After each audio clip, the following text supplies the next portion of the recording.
jalan di lower bracket atau tetap stay on upper karena game yang kelima akan segera kita saksikan. Ya, dan inilah dia last games di hari kedua knockout stage mempertemukan Geek Farm Indonesia berhadapan dengan Burmese Goalsby Myanmar. Dan yang pasti ini akan menjadi match penentu apakah Geek Farm masih berada di upper bracket. So welcome to Land of Down. Oke, ada Purify yang dibawakan oleh Aboy dan juga Cadera sebagai bentuk respect, tapi kayaknya kali ini agresif gameplay dari Baloyski yang harus membuat dirinya pun tergerus HP-nya.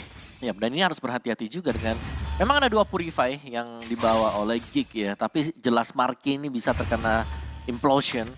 Jadi ini harus berhati-hati juga untuk melihat positioning yang bakal dimainkan oleh Blinks. Ya, wow. Dan bahkan ada recall yang dilakukan oleh Baloyski juga ini membuat harusnya zoning out tidak akan dimaksimalin lagi di early game. Tapi dari segi emblemnya nih Om, 3 agility. 3 agility ya yang dipakai juga. Dan sama-sama dengan pull yourself together untuk kedua roamer. Dan ini menarik nih, karena dengan pull yourself together yang dipakai berarti flicker dari Blinks ini akan lebih cepat. Ya plus ada conclusive blast juga kan. Sama-sama nih dari kedua belah roamernya dan Stitch bakal di-press. Wow, ini Stitch kehilangan banyak HP loh, hampir aja bisa terkena pick off-nya di menit-menit awal dan akan cukup merugikan untuk Burmese Goals. Dan bahkan backup-an sudah mulai datang juga. Donald Wolfking, Baloyski coba untuk menghindar, Purify dikeluarkan tapi flicker. Baloyski timing yang sangat tepat. Karena dari Burmese Goals juga mereka udah mulai sadar bahwa keberadaan dari Stitch ini cukup terancam. Rotasi jadinya dilakukan ke arah top lane aja. Mengingat XP lane mereka adalah XP lane yang cukup strong. Jadi ya kuat-kuat aja dan baik-baik saja nampaknya di XP. Ya, dan di bottom ya oke lah, masih damai sampai dengan sejauh ini. Kita belum melihat ada yang benar-benar berbahaya, kecuali tadi serangan yang di build up ke top, di mana mereka mengandalkan Stitch yang sudah low HP sebagai bait. Dan itu masih bisa di-dodge juga oleh Geek Fam. Dan sekarang di turtle yang pertama, inilah yang wajib untuk dituju juga. Dan Shadow sejauh ini bermain di XP lane, dia cukup tenang. Meskipun berhadapan dengan dua hero yang bisa tiba-tiba mengubah posisi dia. Ya, tapi lihat inisiasi coba dilakukan Lina. Wow, menarik dengan vengeance-nya. Tapi untung masih bisa menghindar. Di sisi lain, Special Migration sekarang Blink X. Kehilangan 2 bar HP nggak jadi masalah. Tapi turtle pertama akan lebih di-prepare oleh Geek Farm. Oke, dan itu pun dari Nico beserta Shadow. Tapi Luke sudah men-zoning out keberadaan dari pemain-pemain Burmese Goals. Tapi flicker. Fliplosion yang dikeluarkan. Timing yang sangat tepat, tapi backup-an juga dilakukan dengan Final Season dibuka di dalam Reward Operations. Dibuka dengan Netherrealm, tapi first blood didapatkan karena Blink X pertukaran memang ada dengan Marky. Tapi Luke juga ditangkap dengan 3 member yang didapatkan oleh Nico. Wow, implosion, flicker, dan eksekusi dari sebuah Decimat menghasilkan triple kill untuk Nico. Ini menjadi sebuah snowballing effect yang mengerikan bagi seorang Martis. Ya, dan Martis hero yang memang butuh snowball dari early, dan ini dapetin triple, dapetin purple buff milik lawan akan membuat Nico cukup powerful untuk di early, untuk bisa melakukan raid masuk ke jungle milik Geek Farm sekarang. Lihat bagaimana invasi langsung. Burmese mereka gak kendor di sana. Paksa flicker udah dipakai juga oleh Baloyski, dan masalahnya nggak cuma triple kill, turtle dan juga purple buff diamankan. Ya, itu yang penting. Turtle-nya juga dapat, purple-nya hilang, levelnya jelas langsung berbeda. Ini untungnya banyak banget sih, dan udah mulai concern juga dari Burmese Goals. Mereka akan mengganggu keberadaan dari Cadera nih. Lain Cadera yang cukup ramai ya sekarang. Belum lagi Cadera memang butuh item juga buat jadi implosion. Lagi-lagi implosion, Second Hammer dibuka, ditarik Shadow Stampede, combo-wombo dari semua crowd control yang dimiliki oleh Burmese Goals. Tapi untungnya Marky masih bisa mencari celah nih untuk mengejar experience-nya. Mencoba untuk mendapatkan kembali untuk jungle dari Nikonya. Sedangkan ya Shadow ini akan dibiarkan sendirian aja ya. Dipercayai ya udah kamu mandiri. Nah, tapi Marky luar biasa juga karena secara level dia nggak tertinggal 2 level, tapi hanya dengan 1 level yang sebentar lagi juga akan sama levelnya. Polanya masih dipegang lah ya. Tapi Lina ada Clock of Destiny jadi item pertama. Masih tetap standar, berarti mengincar untuk durability yang bisa dimainkan sebagai mage sembari bisa mendapatkan juga untuk magic power. Sedangkan Blinks ini dia implosion yang hit 2 kali bahkan ya kalau kita bisa bilang. Tadi 1 yang besar di turtle dan juga tadi 1 menuju ke Baloyski. Iya, dan itu repot banget ya sekarang karena kita tahu sendiri kombinasi implosion flicker itu kan bisa langsung nge-trigger efek stunnya juga. Itu akan mempersulit nantinya Geek Farm. Apalagi Purify memang di bawah hanya oleh Cadera juga Aboy. Ya ini serangan kejutnya punya potensi yang gede banget ya dari Blinksnya. Cuman turtle yang kedua sekarang akan diambilkah tapi Marky kegeser. Iya, itu nggak bisa sih. Special Migration langsung di cancel dan Blink X juga mempersiapkan kembali. Berada di bagian depan sana, Implosion dipersiapkan tapi Luke menghindar dari semua. Split-split yang dikeluarkan, Blink X. Implosions kembali, masuk. Tapi lihat backupan dengan Ammo Bandit berhasil menghindari. Netherrealm dibuka, reward manipulation diaktifkan Aboy. Lagi-lagi mendorong mundur 3 member dari Burmese Gold. Tapi Luke terkena teammates. Target keduanya Aboy, double kill bahkan. Mencari keberadaan dari Marky yang nggak punya cukup banyak HP. Berhasil menghindar dari Donovan of King. Baloyski merelakan outer turret mid lane mereka. Waduh, ini sebuah kerugian yang massal dari Geek Fam. Mereka kehilangan Turtle, mereka kehilangan Aboy. Dan kita bisa melihat bagaimana di gold lane-nya juga udah ditekan terus-terusan sama Stitch. Ya, Cadera butuh item tapi Stitch memberikan pressure. Dan tadi ketika tumbangnya Aboy, itu shieldnya udah habis tadi. Pas shieldnya udah hilang juga. Ammo Bandit yang mahal. Dari Baloyski akhirnya mendapatkan Stitch untuk pertama kalinya. Yap, itulah sebuah titik ya. Bisa setidaknya mendapatkan kompensasi atas kerugian yang tadi baru saja didapatkan oleh Geek Fam. Rotasi ke arah top lane, special migration. Untungnya Lina masih megang Purify, jadi cukup aman untuk disengage. Tapi pressure belum stop ya. Cadera ini fokus banget nih untuk mendapatkan minimal 1 outer turret top lane terlebih dahulu. Tapi jangan lupakan kehadiran kembali dari seorang Shadow yang sekarang bergerak ke arah top lane. Ya, ini udah tukeran ya. Dan bahkan Marky yang terlihat di atas membuat Nico berani untuk ambil purple buff milik Geek Fam. Ini mulai ada satu cross jungle lagi.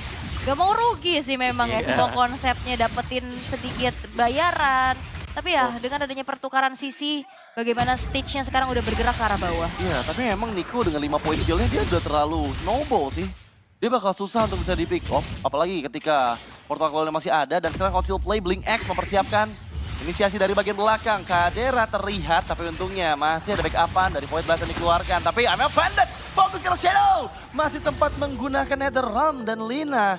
Itu digunakan pada saat Turtle yang ketiga akan segera hadir. Dan bahkan mirror terjadi. Bagaimana outer bottom turret juga berhasil untuk dihancurkan di tangan dari Stitch-nya. Tapi ini juga leveling dari Marky udah mulai ketinggalan nih. Ada gap 2 level antara kedua belah jungler, Om. Iya, dan Implosion juga masih disimpan dari oleh Blink. Dia nggak buka Implosion, cuma menunggu adanya Purify yang di-trigger. Dan belum ada Purify yang dipakai oleh Geek Fam, jadi belum dipakai juga untuk Implosionnya. Ya ini bakal susah sih sebenarnya kalau team fight lagi ya. Karena Blink X Blink X yang dituju, Ammo Bandit connect. Fokus, langsung all in karena Blink X. Berhasil didapatkan, Baloyski flicker defensif. Tapi Shadow di bagian belakang sana masih mencari target yang utama. Mencoba menghindar tapi terkena full stack. Untung masih belum ada split-split yang dibuka oleh Shadow. Dan kali ini dibuka dan Marky yang tertangkap. Violet Requiem di waktu yang tepat membuat Shadow. The round play sudah. Final splash. Meskipun monster kill dikantongi oleh Nico. Tapi kali ini dengan 2 member didapatkan keuntungan ada di tangan Geek Fam. Oke. Dan itu bermain terlalu dalam juga dan perlu diingat final slash bisa bikin out of position. Dan overextend yang dilakukan oleh Burmese tadi langsung terpunish. Ini Cadera coba untuk 1v1 dan Stitch hampir saja didapatkan. Mumpung masih belum ada Wind of Nature ya. Ini masih bisa nih dia tabrak-tabrak kayak gitu. Kalau udah ada Wind of Nature, itu bakal beda cerita. Namun ini akan menjadi perfect turtle untuk Nico. Iya, padahal itu Nico nggak ada retribution loh. Iya. Tapi ada Sacred Hammer tadi yang ngedorong Marky. Kena Sacred Hammer ya tadi. Iya. Yap, dengan 6 bahkan sekarang point kill untuk Nico. Ini dia akan sangat sulit untuk bisa dikejar dari output damage yang punya Hunter Strike dari defense yang sudah memiliki 1 Radiant Armor. Jadi damage yang diberikan Gift bersama dengan Fear ini akan sedikit diterima oleh dia. Ini udah masih dipegang ya perbedaan 2 level untuk Nico-nya. Belum tumbang sama sekali juga. Tapi kalau ter-shutdown nantinya ini bakal jadi poin yang cukup mahal. Tapi perlahan pasti juga dari Geek Fam udah mulai mempersempit nih dari segi gap gold-nya. Dan sekarang memang Cadera ini masih bebas ya. Dia belum ter-pick off. Dia juga selalu melakukan split push-nya. Satu timing yang tepat agar membuat nantinya item yang dibutuhkan sudah jadi semua. Tapi Nico ini berani banget loh. Dia ugal-ugalan maju sendirian. Memang fokusnya ada 2. Tapi Baloyski di bagian lain mencoba untuk menghilangkan nyawa dari Blink X terlebih dahulu. Masih bisa diselamatkan dengan Netherrealm dan Implosion. Membalikan keadaan. Meskipun Stitch down, tapi Baloyski juga dihilangkan. Dan sekarang Nico nggak punya momentum untuk Mortal Coil. Karena dia pun di shutdown sudah beserta dengan Lina. Dan menjadi keuntungan penentu Geek Fam. Shadow yang tersisa masih menahan flicker tapi dia nggak bisa untuk selamat. Dan yes, 3 member down. Killing spree diamankan juga. Ini menjadi sebuah modal lagi buat Cadera yang belum tumbang sama sekali. Outer middle turret akan ditarget oleh Geek Fam dan sekarang ini adalah titik balik untuk mereka bisa menguasai game yang kelima. Wow, ini nggak berhenti loh. Ini dorong terus. Tapi lihat gimana. Untungnya Luke masih sempat Vengeance dan sekarang kondisi Geek Farm memang megang kendali. Iya, betul, hanya untuk mengeluarkan semua atau siapapun yang berada di balik turret tadi dan nggak ada sama sekali yang stay di sana. Dan purple buff dicuri oleh Marky. Lord juga akan spawn sebentar lagi. Keunggulan yang diperoleh Nico di awal ini sudah mulai terisa dan bahkan tadi dia harus terkena shutdown. Iya, itu mahal banget kan shutdown yang akhirnya bisa diciptakan oleh Geek Fam. Ini udah mulai menemukan tempo dan titik baliknya mereka untuk bisa mengembalikan keadaan. Karena dengan adanya penguasaan dari segi map yang kali ini dipegang sama Geek Fam, Lordnya udah mereka set up duluan loh. Iya, tapi masalahnya Nico juga bersiap ya. Kita cek di mana memang Nico masih memiliki satu level di atas dari Marky. Jadi mau nggak mau harus sudah mulai berhati-hati juga nih inisiasi yang coba dilakukan oleh Geek Farm. Ya karena power retributionnya sih yang nanti bakal kerasa ya. Tentu saja di area kontes. Tapi bakal ditarik ulur dulu sepertinya Lordnya. Tapi lihat dari arah belakang Shadow. Wow, Cadera yang dituju, tapi ingat Cadera masih punya Battle Mirror Image dan dia pun menghindar dari sergapan Shadow. Di bagian belakang sana coba untuk memberikan backupan, tapi sepertinya Shadow gagal dengan split-splitnya. Timing yang tepat karena sekarang nggak ada flicker, nggak ada split speed, tapi implosion flicker. Lihat gimana Blue Eyes menangkap 3 member dari Geek Farm. Mencoba untuk nether realm, tapi dalam real Malaysia 1 member down itu Marky Blazing 2 tadi buka oleh Cadera. Membalikan keadaan namun Vended 2 man down dari Burmese Ghost. Bahkan Nico juga dihilangkan. Menyisakan Lina dan juga Shadow. What can you do Shadow? Berhasil juga ditangkap. Dan terwipe out sudah. Geek Farm Indonesia meluluhlantahkan 5 member Burmese Ghost. Ya, berawal dari Cadera yang tadi ke-trigger juga dari segi Purify-nya. Targeting yang dilakukan oleh Shadow gak berhasil, tapi Implosion yang sayangnya tidak ada follow-up damage. Ini dimanfaatkan dengan begitu baik oleh Geek Fam. Oh, final slash. Lina, kok ke pick off lagi dia gak punya pasif. Dan sepertinya di all-in sudah. Lina kembali dieksekusi pada saat Lord. Lordnya masih 20 detik lagi. Iya, tapi itu implosion yang memang sia-sia tadi ya. Ketika semua terkumpul di sana, real world manipulation langsung dibuka Aboy. Iya. Dan real world itu yang memaksa tim fight harus dilakukan Burmese. Kuncinya masih ada di Yves ini ya. Yves lagi. Makanya yang kita tahu bagaimana Yves ini menjadi pengganggu untuk Faramis yang dipaksa untuk rapat semua. Dan ya, ini dia dari segi in-game equipment-nya juga, tapi Special Migration udah mulai kelihatan jadi teror tersendiri ya. Iya, ini udah presisi dari Marky ya dengan special migration dia. Glowing One, Ice Queen One untuk Aboy. Jadi damage-nya juga sudah mulai dapat bagi Yves-nya. Continuous damage yang bisa diberikan dari Void Blast dan juga Void Crystal. Reload yang sudah berjalan juga. Ini kan bisa ditahankah untuk Burmese? Karena menurutku mereka masih bisa tahan kalau mereka defense-nya agak ke dalam sedikit. Iya, tapi sekarang sudah mulai lagi dengan conceal play-nya. Baloyski, lihat Baloyski, mata karena Baloyski. Menuju ke arah 1 base turret di bagian bottom lane dan 2 base turret dihancurkan.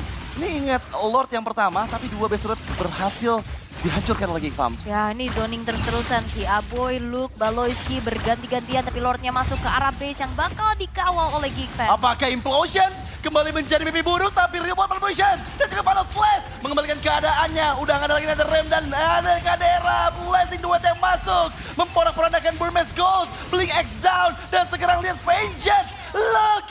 Mencari target ketiga karena sekarang Shadow kehilangan cukup banyak SP-nya dan Ness sudah mulai terbuka dan this is it. Geek Farm ID mengamankan upper bracketnya di M5 World Championship. Oke, tanpa jungler asli dari Geek Fam mereka mampu membuktikan bahwa mereka stay on upper bracket. Memaksa Burmese Ghost berjuang lebih keras lagi di lower bracket, tapi ini dia perjuangan tim Indonesia kita yang membuat dari Baloyski bisa langsung pulang dan makan fried chicken. Tarikan Ruby juga tadi.